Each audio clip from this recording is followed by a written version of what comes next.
Hello guys! Nandito naman tayo para i-check ang deliveries. Ayan, may dumating na naman kasi ng ahente. Ayan, i-check natin na yan. Nakikita mo yung papel na yan, ang haba-haba. Yan, iisa-isahin natin para hindi tayo malugi.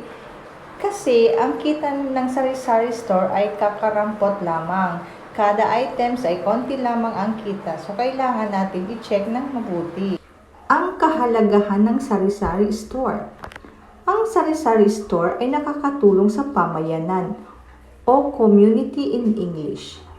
Kami nagbibigay ng mga items na tingi-tingi.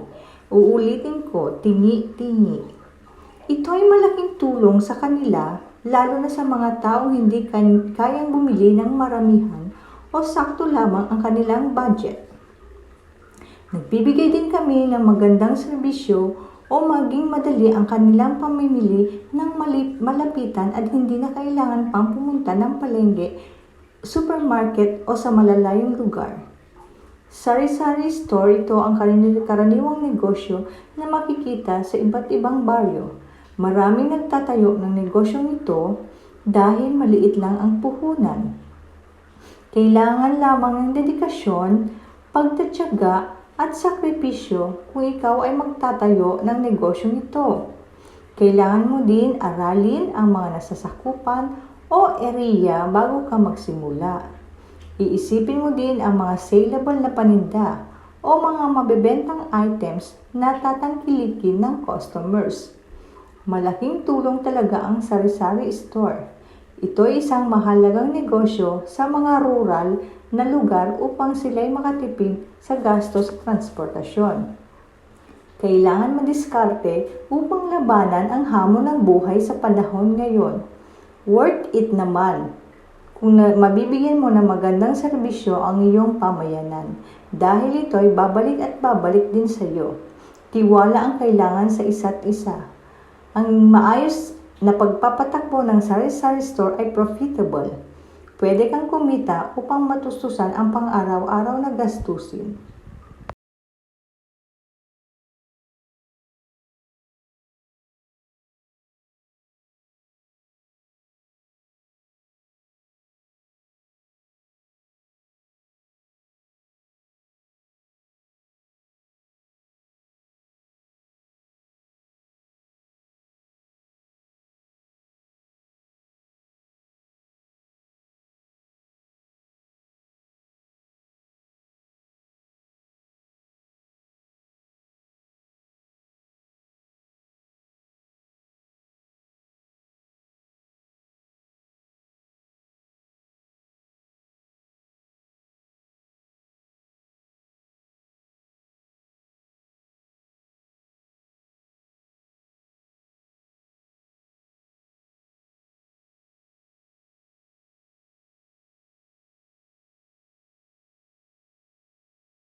checking. Next is to display the items. Thank you guys. Thank you. Please subscribe to my channel.